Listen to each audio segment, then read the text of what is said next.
Hello and welcome to episode 19 of March to the Sea, the Vandals Let's Play series for Total War Attila. Last time, Hermenegild sought passage across the Adriatic Sea to the Italian peninsula, but found his path obstructed at the port of Salona, which had come under Western Roman separatist control. Hermenegild joined forces with the Marcomanni king Adalgisel, who recaptured his throne and freed his people from Roman rule in a daring naval assault. Back in Italy, the Ostrogoths came under intense assault by the Huns as their numerous hordes led by their great Khan Attila brought terror and destruction to their capital at Mediolanum, while a few of their hordes split off to travel north through the passes of the Alps to arrive at our newly acquired and oft-besieged settlement of Octodurum. Indulf and Everic again set a devilish trap for the invading Huns, catching their armies in a colossal avalanche precipitated by Everic's use of the explosive ammunition for Hethin's new prototype siege weapon, and Indulf destroying the remnants in intense night battles. We've forced the Western Roman separatists to agree to a tenuous peace, and Indulf has struck a tremendous blow for the Vandals against the Huns, but seemingly endless horsemen continue to stream into the frontier from the eastern steppe, and Attila continues his relentless assault on Western civilization.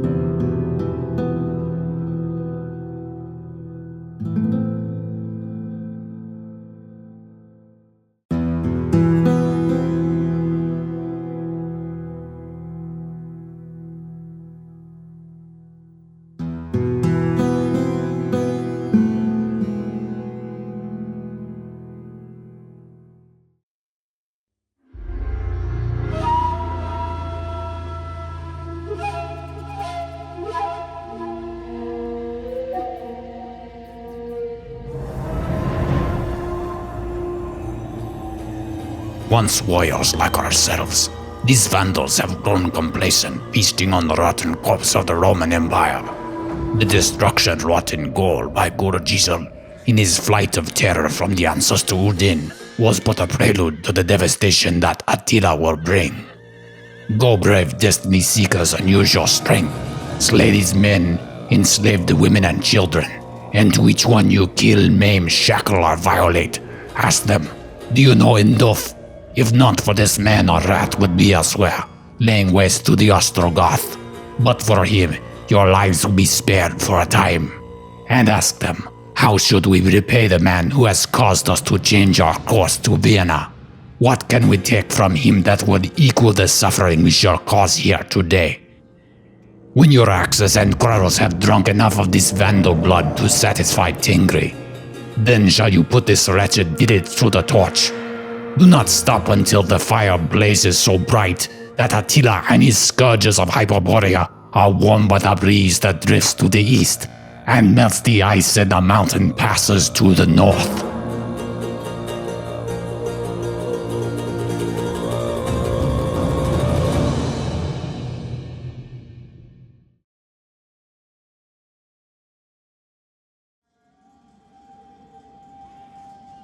There are just a few things left to do before I let the year end. I move Thorsimund back to Lugdunum to protect the city from the ravages of the Destiny Seekers. With the remainder of the surplus wealth for the turn, I clean up some of the empty construction sites that have been left untended by adding a farmstead and a town center to Gortyna, as well as a farmstead at Constantina. There's also an opportunity here to upgrade the Carpenter to a Tier 4 Carpenter's Guild, which is pretty rough on public order, but allows the recruitment of large onagers. I reinstall Yuva as governor of Aquitania. Eventually, I will colonize the desolate region in this province, but I just never seem to get around to it. My options seem to be exhausted for the turn, so I announce an end to the year 424 with a click of the end turn button. The Caledonians increased their bribes to end my war with them, but it's pocket changed to Genseric at this point, so they stay on our king's hit list. The Ostrogoths are still looking for a partner in their war on the Quadians, but again, this is the least of our problems, and theirs too, actually. The Huns are seen pulling back from the west toward Mediolanum, with 2 hordes in the Alps remaining there. We also catch a glimpse of yet another horde moving far to the north, near the Burgundian territory of Oscopolis.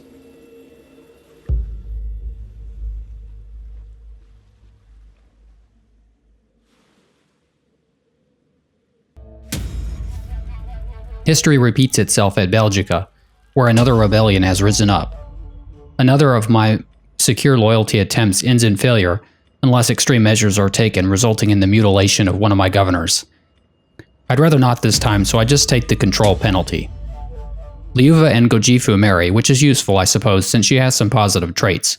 But I don't think it will actually bring Liuva into the family, since Gojifu is a Saxon and remains only as the widow of Giselijk, who was in turn adopted by Godegiso long ago. We get a notification of the minor victory achievement.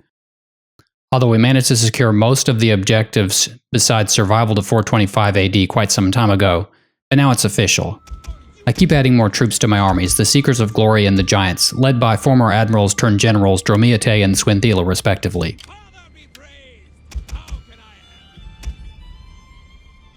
Hethin scores a critical success in a gather intelligence attempt against the Glory of Olgan, which is nice, but unfortunately not what I intended. I meant to perform a misdirect attempt, but oh well. I managed to gather my intelligence for the next stage in action, which I correctly select as a misdirect for Vinitha Haris against the servants of Khan. But this one fails, so I'm 0 for 2 for agent so far. Friedebald the Younger gets success in spite of his typically bungling ways in misdirecting the Scourge of the Steppe south of Ravenna. And this is good because it should keep the horde east of the mountain range.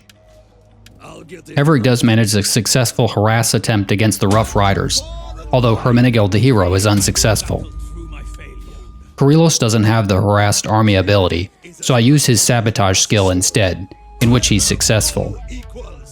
There's a lot of building to do in Maxima Sequinorum, including dismantling ruins at Bisancio and filling up the empty sites at Octodurum, into which I put a farmstead, an iron smelter, and a well.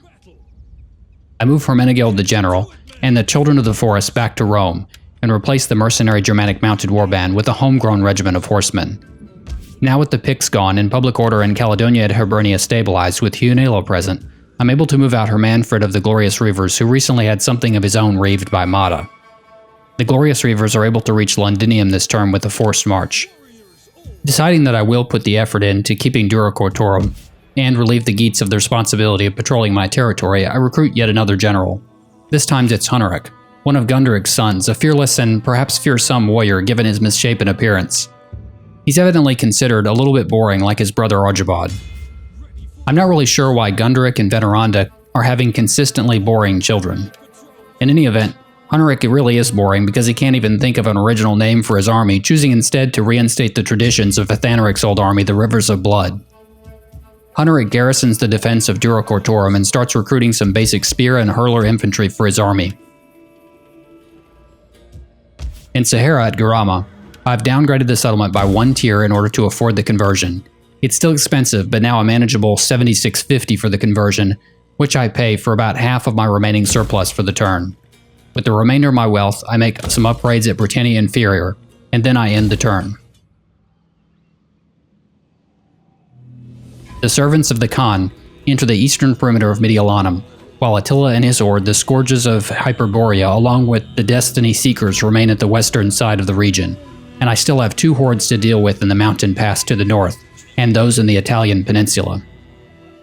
Strangely, the Western Roman separatists tear up the peace treaty we have so recently signed and declare a resumption of hostilities between our factions. I call in my allies once again, and they respond to the call. Fortunately, as they're only defensive allies with Illyria, that faction doesn't join the conflict. I receive word that a rebellion is about to take place in Macedonia if I don't act quickly. I'm grateful for the message since I'd almost forgotten about Macedonia. In response to the threat, I move Arjabad back to Dyrrachium. I've also got some building options, including an empty site, so I start building a chieftain's house that should help the public order a bit.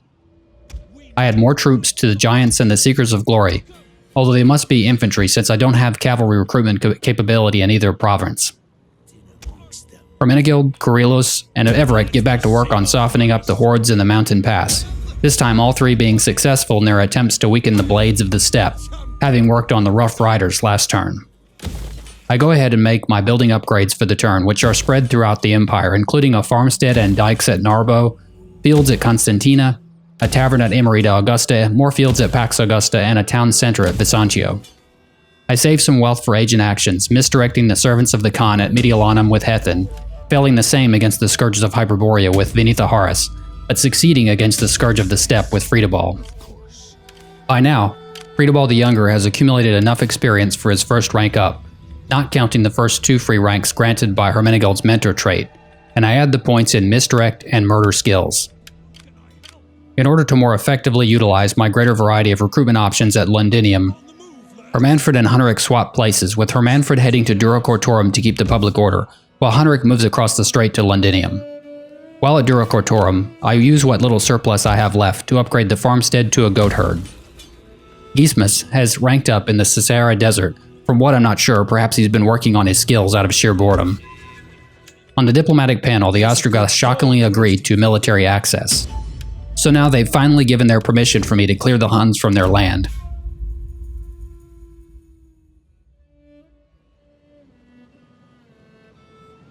During the intern phase, the Visigoths ask for a trade partnership and are willing to pay a reasonable sum to make it happen. There really isn't much downside, even though I do eventually need to control the rest of Insulae Orientalis. I could use the money right now.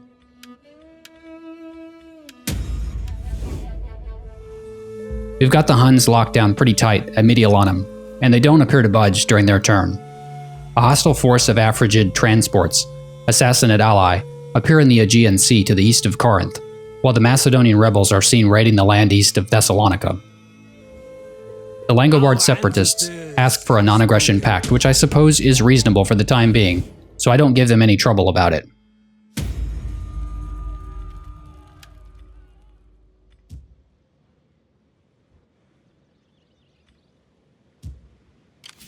When my turn resumes, I try to address the Macedonian rebellion first by moving Argibald back toward Thessalonica.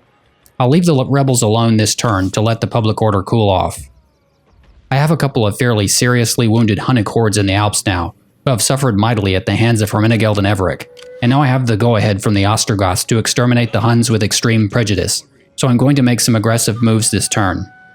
Hermenegildo fails his harass attempt this turn, but Kyrillos, while still lacking the harass skill, has now learned the assault unit ability. So I use this to damage Emnizar's retinue in the Blades of the Steppe, and it's pretty effective, killing about a third of the men in the unit for a simple success.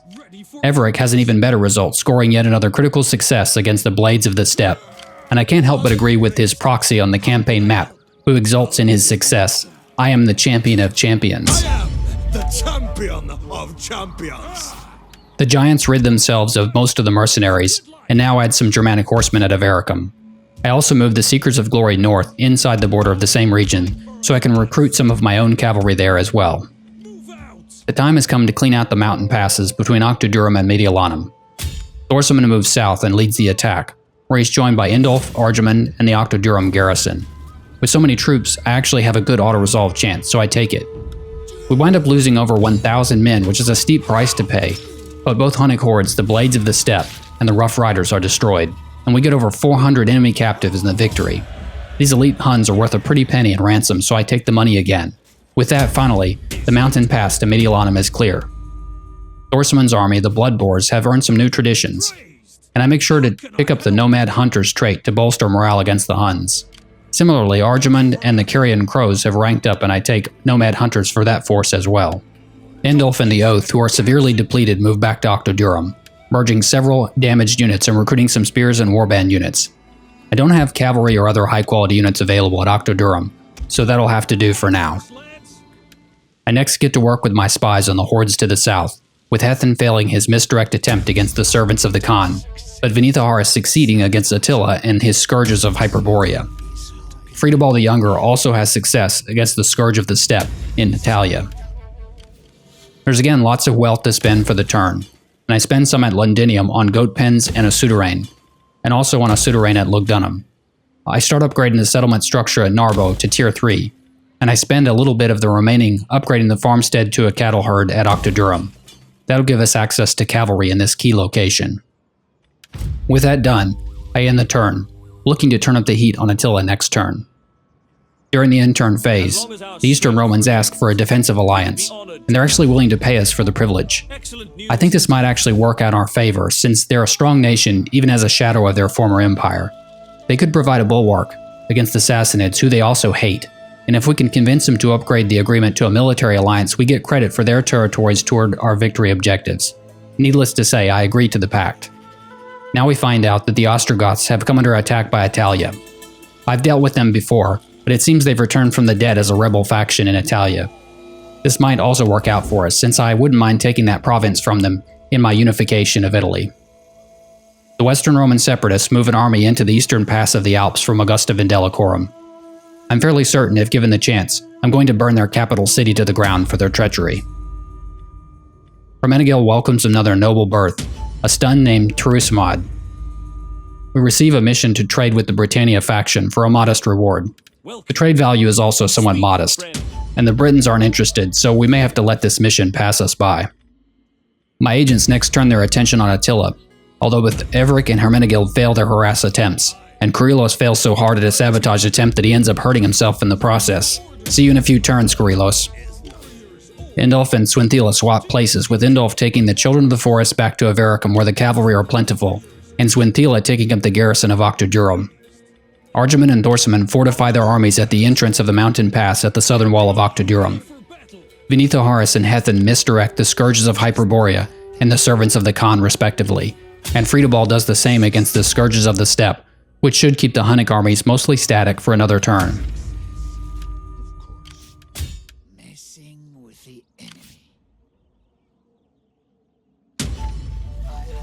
I start making upgrades to a Tier 3 settlement at Rome, and also making some improvements at Neapolis. Up north at Durocotorum and Londinium, Hermanfrid and Hunnic garrison their respective cities and recruit a few more regiments of defensive troops.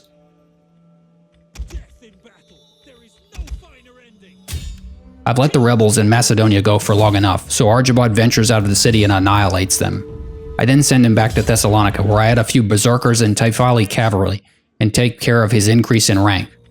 Just to the south, I've got the opportunity to upgrade the farmstead at Gortyna, and have just enough money to do it, so I take care of that too. During the intern phase, the Jute wanderlust continues, but may be winding down as they return to land in southern Gaul. Attila takes his horde a little bit to the west, but with the misdirect action in place, he can't go far, and I don't see much activity from the Huns otherwise. The Eastern Roman Empire asks for our help against the Axum. I decline, not really knowing or caring about their war with this otherwise neutral faction. Now, Aphrodite and Atropatene transports are seen in the Aegean Sea, and the appearance of more Sassanid allied forces near the Balkan Peninsula is starting to get me a little worried, since I have a little with which to reinforce Arjabad. Hermenegild and Everic keep pounding the Destiny Seekers with harass army attempts, with one of them succeeding this turn, and Venethoharis misdirects them to keep them from moving much, and Hethan keeps up his string of misdirect attempts against the servants of the Khan.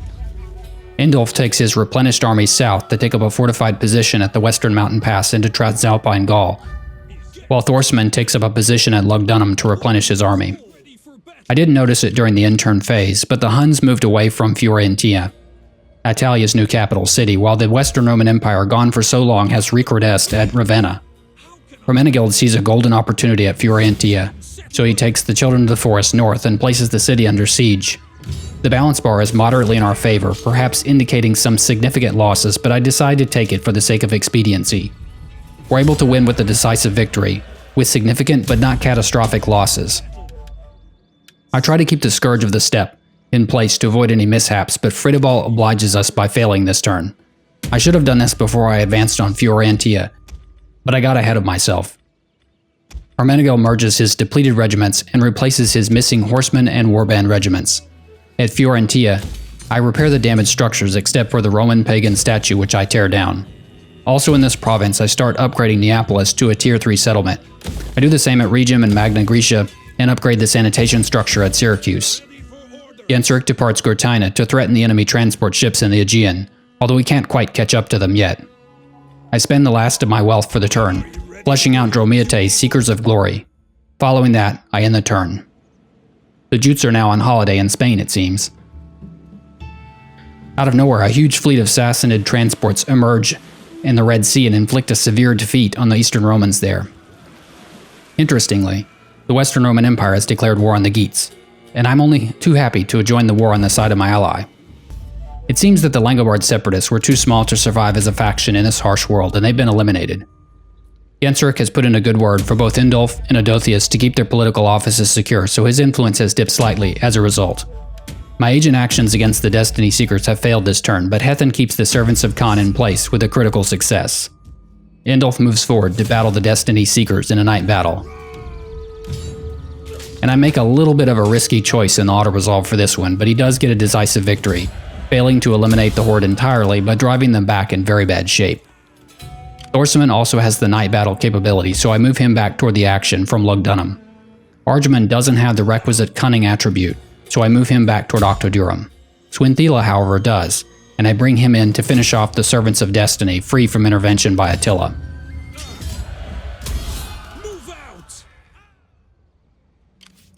Hermenegild is now under siege by the Scourge of the Steppe at Fiorentia. Although I test the balance bar and it doesn't look too good, so I decide to hold him there and wait for reinforcements. With the Atropatene force having disembarked east of Corinthius, Arjabad brings the Solitude south to block their route by land, while Genseric waits offshore for their departure. I make some building upgrades at Narbo and Lugdunum, and then end the turn. During the end turn phase, we see the Sassanids continue to abuse the Eastern Romans in the Red Sea. The Huns demonstrate their indiscriminate hostility by attacking the Quadians, who I believe were simply in Italy to attack the Ostrogoths, so in a way it seems the Quadians have unwittingly done a favor for their enemies. A new Hunnic horde is glimpsed pursuing the Angel king into the Jutes domain at Albu. Now a bizarre and ironic turn of events takes place at Rome, where we, the Vandals, come under siege by the Western Roman Empire, who are reinforced by a Hunnic horde. The balance bar is dismal, but I don't want to let Rome go back to the Romans without a fight, even if things look pretty bad. Rome is also a spectacular city in the game, so this is a perfect chance to see it up close. I see the Romans approaching from the north, already on the city side of the river. I don't know where the Huns will be coming from, so I station troops on both sides of the city. As you'll see in a bit, this turns out to be a huge mistake. Essentially, I have longbowmen on the walls and spearmen manning the gate backed up by axes. We've also got a bastion onager next to the gatehouse to provide some firepower. My 3 units of light cavalry probably won't be very effective against the Roman armor or the Hunnic elite troops, but if I can sneak them in against the enemy artillery, they could still be valuable. The cavalry set up by the western gatehouse to ride around the long way, crossing the river at 2 points. Add to all of this confusion that I accidentally set the wrong group of archers at the western wall, leaving none at the northern gate, and you have a real mess in the making. Seeing my first mistake immediately, I start running the archers back to the wall. This turns out not to make a big difference actually, since the enemy just sit back and pound the gatehouse and towers repeatedly with their large onagers. I managed to take out a couple of the onagers with my bastion artillery, but the relentless enemy strikes smash the gates and shortly thereafter bring down one of the towers.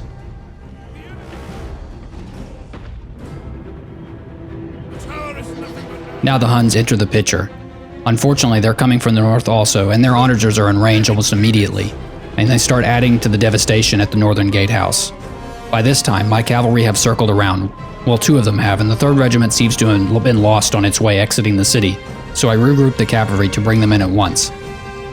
At this rate, the walls will be rubble before the cavalry even arrive.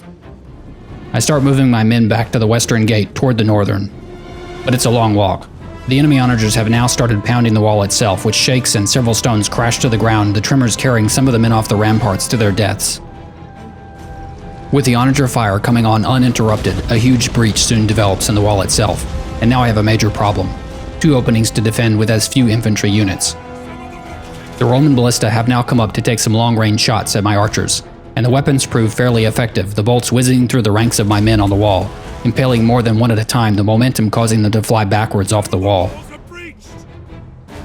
My skirmish cavalry make a half-hearted assault on the Roman onagers, but are forced back by some scout equites. Although I am able to beat the scout equites, my Vandal raiders are a bit depleted from it, and it takes time. Enough time for the Hunnic horsemen to arrive, and against them I have no chance. Even as my cavalry try to skirmish with the horse archers, more and more Huns pour in from the edges of the battlefield, and the situation is looking very grim. The Romans have reached the walls, with a unit of exploratores leading the charge into the breach. My archers rain arrows down, killing a few, but overall the arrows are like spitting on an inferno to put out a fire. My Germanic Axe warband wait inside for the enemy and then countercharge them as they appear on the other side of the wall. It's a decent matchup, man for man, but the warband are outnumbered and will eventually be overwhelmed. My 2nd unit of warband are rounding the corner to approach the breach, tired but ready to assist. I might be able to get a rear charge on the units at the breach, but before they can reach the enemy cluster, my original warband lose heart and break. Meanwhile, my spearmen are holding the gate against a swarm of elite Hunnic infantry, and it's all they can do to hold the line together. As more enemies pour through the breach, the Hunnic horse archers add their own arrows to the carnage, arcing a cloud of black feathered shafts over the walls into the melee. My spearmen simply can't stand up to the Hunnic Bosforan infantry or the Chosen Ura warriors, who completely wreck their line and send them fleeing. and the Roman infantry move west of the breach to encounter my second unit of axes, who are quickly becoming overrun. My last chance to do some damage, as this is clearly a lost battle, is to interpose my last unit of spearmen into a spear wall between my archers and the oncoming horde. I do just manage to do this, but I'm not able to inflict many casualties on the heavily armored Roman infantry. One of the Bosphorian infantry units gets knocked down by a Germanic spearman and left for dead, only to get to his feet and rush into the archers, butchering a few of them before my battle line fails utterly. The Hunnic cavalry do take some casualties from the spears, but overall my spears get massacred, and it only takes the sight of the oncoming terror to send the archers fleeing in a blind panic.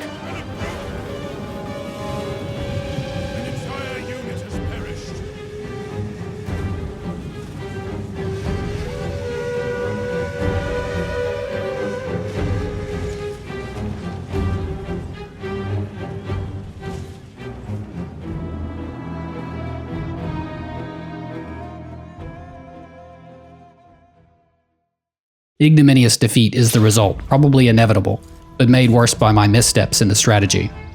We did manage to kill 500 of their men, but they still have over 2,700 remaining. I figured the Romans would take their city back, but they really are turning out to be more like Vandals than Romans as they sack the great city and then move on to their next victims at Neapolis. With the city garrison so badly depleted from sending their men to the defense of Rome, it's a walkover for the Romans. This time they put the salt in the wound by razing the settlement. The Atropatene find a way out of the trap at Corinth, moving north overland to Dyrrhachium. In addition to all the destruction in the Italian peninsula, I get some more bad news at the start of my turn. Everic, my favorite hero, the self-proclaimed champion of champions and deserving of the title, has passed away from natural causes.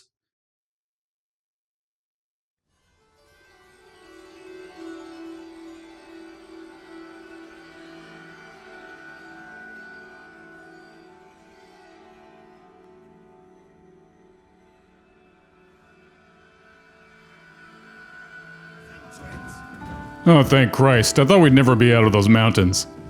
A nice town with a warm bed, a pint of ale, and a bottle of spirits for the brilliant Everic here. I don't normally drink. Nonsense. Tonight we celebrate. But you boys behave. The Huns have been this way recently, and you know the locals are still in a little bit of shock. Drink up, Everic. You've earned it. Another round for the lad. That's right, young lady. Give Everic a big smile. He's a hero. I'm not a lad, Indulf. I'm 52. 52 and no children? What's wrong with you, Everic? You need to be passing on those excellent talents of yours to a new generation. It's more difficult than you might think to find a specialist such as yourself who isn't inbred. Alright, drink up. You need to finish the bottle tonight. I don't feel so well. Everic, you look like Hermenegild on the deck of a ship. Everic, get off the floor. You've only got a few more to go. Somebody get a towel, please. Everic, hey Everic, wake up. Wake up. Oh, damn.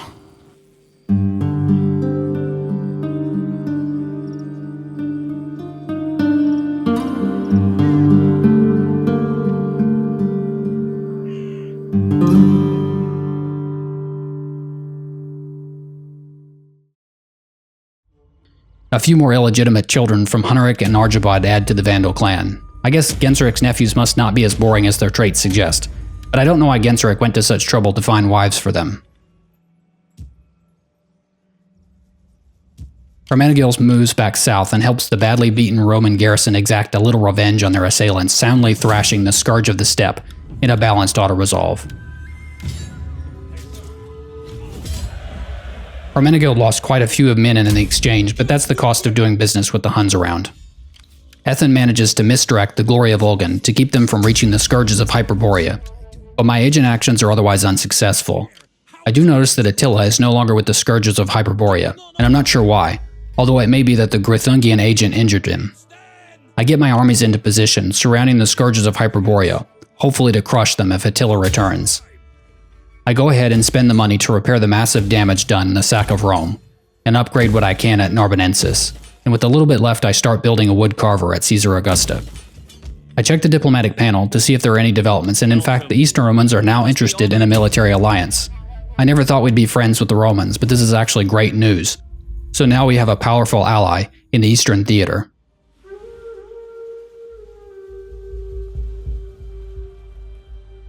During the intern phase, Attila is back, having taken back the command of the Scourges of Hyperborea.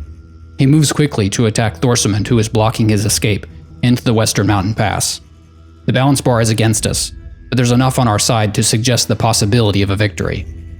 I'm risking a good young general in this fight, but I don't want Attila to get away, so Thorsimund braces for the attack.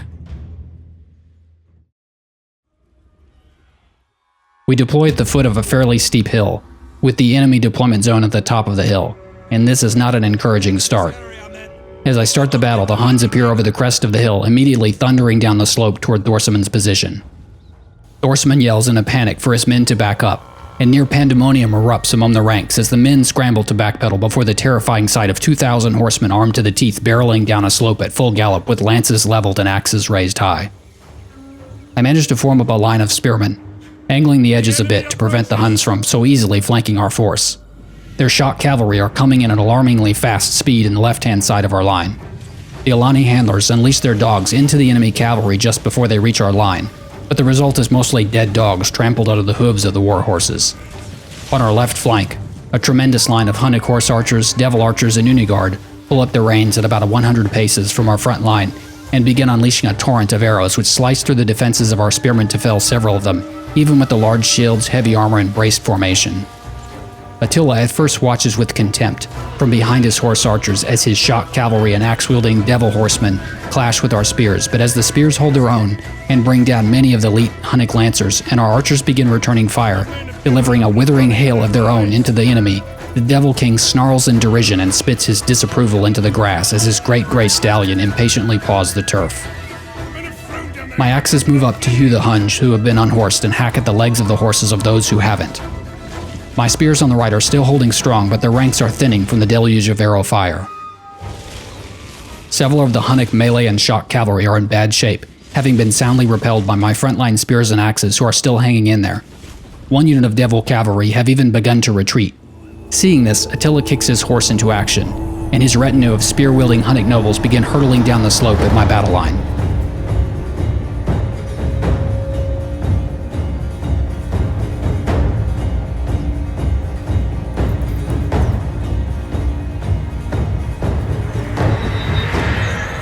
There's a renewed Hunnic onslaught as Attila crashes with the center of my line, and that spear regiment, feeling the wrath of this implacable man, remembering the prophecy of the end times and seeing him as its earthly manifestation, begin to waver, trembling and slowly being forced back, battling with their spears in a white-knuckled grip. The archers refocus their fire on Attila's regiment, and as the spearmen, decimated but heartened by Thorsimund's rallying cry, drive the great Khan back from the front line, the bodies of his men strewn at the feet of our spearmen, relieved of the immediate onslaught, but still peppered with unending arrow fire from the Hunnic archers against whom I have no recourse, and my spearmen must simply sit and weather the storm. Although I've managed to almost fend off the melee cavalry, a few quarter to half-strength units remain, and as my front line of spears begin wavering, hope begins to run out. Perhaps sensing the despair of our men, and emboldened by it, Attila brings his retinue about and rejoins the fight, seeking to turn the tide of the battle, and indeed, as my archers pour more arrows into his horsemen, Attila breaks the right regiment of spears, and still more Hunnic cavalry are coming around my right flank to administer the coup de grace. In desperation, Thorsimund grabs the axe of a fallen warband axeman and leads his men in a reckless charge into the heart of the Hunnic cavalry line, right into Attila. Attila receives a vicious axe slash to his left arm and is toppled from his saddle in a spray of blood. Thorsimund pursues the wounded Hun to finish him off, but his way is blocked as the Hunnic horsemen close rank, and the last remaining 5 men of Attila's retinue rescue their commander and carry him from the battlefield. Thorsimund presses his men forward, and even though the Huns are wavering from the loss of their commander, 3 Hunnic cavalry units tear through our front line or move around the flank and begin running amok into the onager crews and the archers. With his infantry morale collapsing around him, Thorsimund is wounded by an arrow that pierces through his left shoulder. He staggers, and then his men scoop him up and carry him from the battle as the Huns tear the archers and the remnants of the Germanic spearmen to shreds.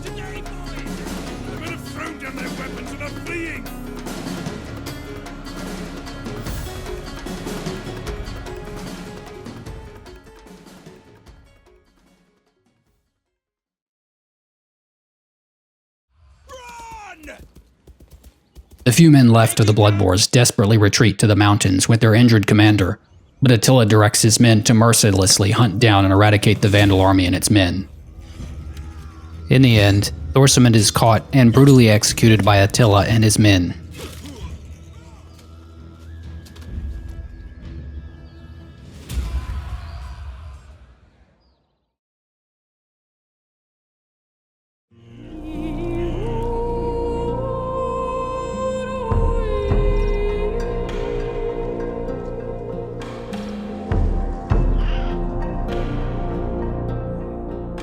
You men have marched with me both as a fellow soldier and a commander. And I was there when those who cannot be here today took their final steps in life. Some men fell next to me in the shield wall, and others of you stepped up to take their place. Some knowingly went to certain demise at my command. I never really understood what it meant to be a man of the oath.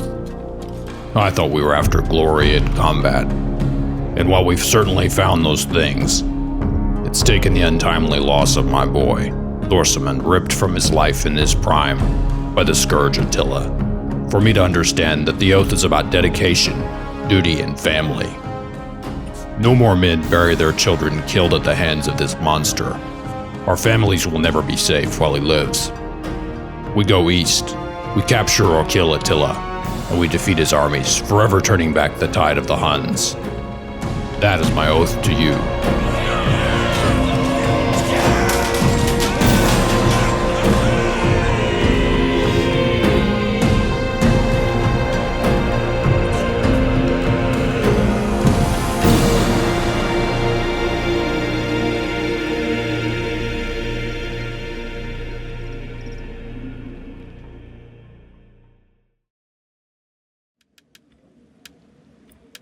With Attila injured but still in command of his army, Barilos approaches the scourges of Hyperborea in an attempt to finish off the Hunnic king.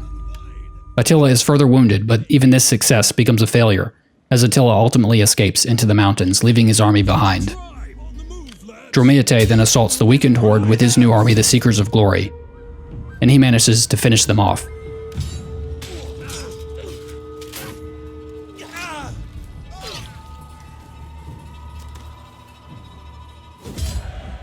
Just south of Mediolanum, there's yet one more horde in Cisalpine Gaul, and Hethan misdirects them so they cannot escape the fate of their comrades.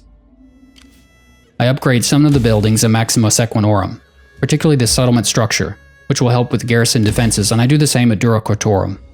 Hermenegild, having dealt with the Huns who terrorized Rome, now turns his attention to the Western Roman faction leader whose force he dispatches with ease.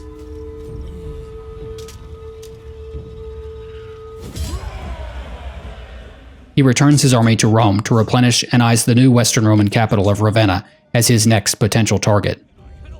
Genseric and Argibald split up, with Argibald taking his army up north to pursue the Atropatene. Then Genseric assaults the island of Rhodes by sea, previously owned by the Visigoths but now under control of the Aria. However, although there's a nearby Aria force, they're not able to defend the city from a naval assault, and Genseric does little more than dock his fleet and walk ashore to claim the settlement. Genseric has reached rank 10, and I basically run out of skills I want him to have, but I add a couple more to enhance his attributes. I end the turn to await more undignified mewling from the Caledonians who continue begging for their lives. My people. We receive an interesting request from the Abasgia, who seem quite keen to trade. They offer a payment and a non-aggression pact, and I bargain with them for a bit, but ultimately agree after negotiating.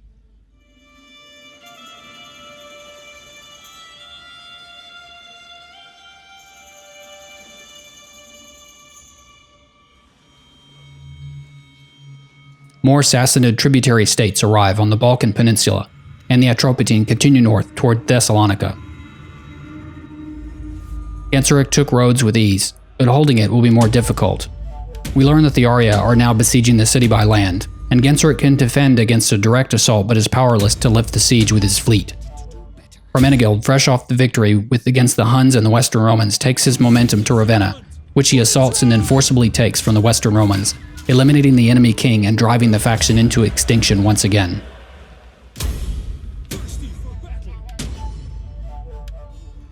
Indulf and Dromiate join forces to crush the Glory of Ulgan, the last horde in Italy. However, the servants of the Khan are still somewhat nearby to the east, raiding in Aquileia. Starting out. Genseric calls on the mercenary commander Vatharicus to relieve the siege of Rhodes, and Vatharicus obliges, hiring a few more men and then sailing east in his transports to land on the island.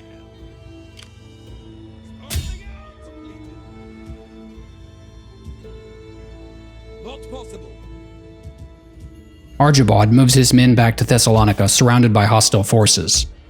During the intern phase, the servants of the Khan retreat to the northeast from Aquileia, and fortunately for me and Archibald, all of the enemy forces around Thessalonica dissipate, two going east around the Strait of Bosphorus, while the third, the Atropatene, move further north into the fog of war.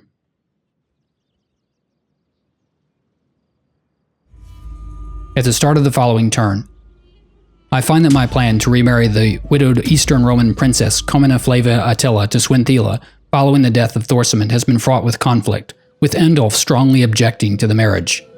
Genseric overrules him and the two are married. Saphrax has found a bride, but she's hardly suitable, so Genseric intervenes.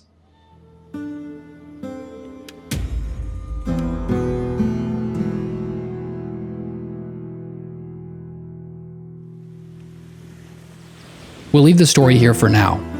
We've managed to drive off the Huns and seriously wound Attila, who has retreated back to the eastern steppe, although ever more hordes of elite Hunnic horsemen emerge and then threaten the eastern frontier of our empire. The Western Roman separatists rediscovered their enmity for us, declaring war once again, while the remnants of the original Western Roman Empire re-emerged with the new capital at Ravenna, recaptured from the Ostrogoths. They went on to sack Rome and raise Neapolis, although Hermenegild put an end to them once again. War rages in the southeast between the Sassanids and our new allies, the Eastern Roman Empire, who have expanded aggressively into Ethiopia. As Genseric and Vatharicus prepare to repel the Arya from Rhodes, Indulf, Swinthila, and Dromiate pick up the pieces in Gaul and try to rebuild amid the ashes left in the wake of the Hunnic invasion. Thanks for watching, and join me again next time for another episode of March to the Sea.